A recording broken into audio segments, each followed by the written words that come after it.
Also this week, a major controversy erupted around a video showing boys from Covington Catholic High School in a seemingly racist confrontation with Native American activist Nathan Phillips. But then a longer video emerged showing a more complicated picture. This caused many commentators to issue apologies to the boys for their rush to judgment. So, Kat, Murti, how did you see this argument, and what does this tell us about our social media age? I think that's a good way to put it, our social media age. This is a story that I think shouldn't really have been a story right from the beginning. I think that it's unclear what happened. It's unclear what people's intentions were. What is clear is that reporters followed what social media was saying and kind of decided that they wanted the scoop on this without actually doing any investigating, without looking into the actual substance of the story. I think that it's certainly quite possible that that different people from different angles, and what was honestly a somewhat controversial and very short moment in the middle of a protest, in the middle of a rally with a bunch of different people there for different reasons, I think that there was probably a lot of people interpreting things very differently from each other. And that message has been sort of hidden. I wish that we could use this more as a teaching moment to talk both about what those interpretations may have been, and also the value of journalists actually doing journalism.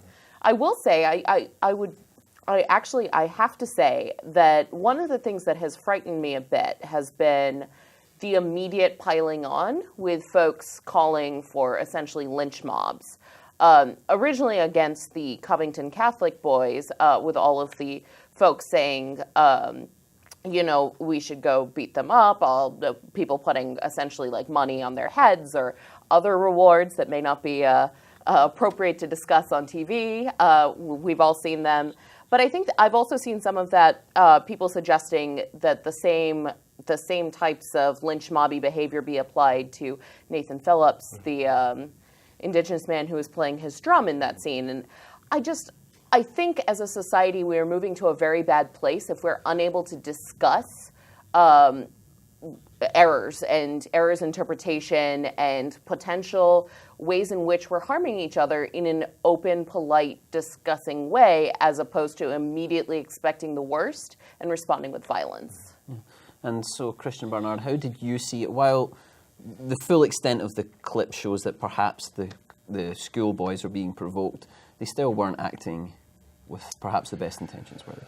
Yeah, I don't think that the events are collapsible to any narrative. So obviously it is, I think the best narrative that you can get from this is that it's a bad idea to run a story. The way Greg Gutfeld referred to this is a story that was too good to be checked. The facts were really not verified at all. But after the kind of rebuttal narrative came out, kind of showing the full 2-hour video of the events leading up to this odd confrontation between the Covington boys and this Indigenous man, I think once that rebuttal came out, people were kind of rushing to post more videos of these Covington kids doing very questionable, if not outright racist things.